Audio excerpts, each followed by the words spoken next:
At just 21 years old, Emily had finally reached a point in her life where she could breathe. After years of hard work, she had completed college with most of her expenses covered by scholarships and grants. Financially responsible beyond her years, she had managed to save enough to buy her own small apartment. With a new job in her field that offered a modest salary of $45,000 a year, Emily was ready to step into the world as an independent adult, ready to embrace the life she had diligently worked towards. But just as Emily was beginning to chart her path, a shadow from her family's past re-emerged. Her older sister, Sarah, had been struggling with heroin addiction for years. Recently, things had taken a turn for the worse.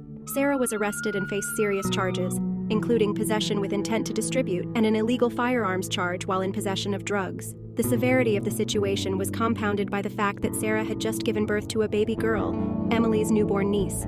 The baby, born addicted to heroin, was now in the hospital, enduring the painful throes of withdrawal. The sight of the tiny, innocent child suffering through no fault of her own was enough to break anyone's heart. Emily's family, overwhelmed by the situation, began to turn to her as their solution. They insisted that Emily, as the most stable member of the family, was obligated to step up and adopt the baby. They argued that given her steady income, own place, and lack of other major responsibilities, she was the best option. No one else in the family had the means to take on the responsibility of a newborn, especially one with special needs. But Emily wasn't sure she was ready, or even willing, to take on such a monumental task. She had just started her life and career, and the thought of raising a child, let alone one with a challenging start, filled her with fear. Emily had never planned on becoming a parent, and the idea of being thrust into that role, especially under such circumstances, left her feeling paralyzed with anxiety. She tried explaining her hesitation to her family, but their responses were laced with guilt and accusation. Her mother even went so far as to accuse Emily of abandoning her niece,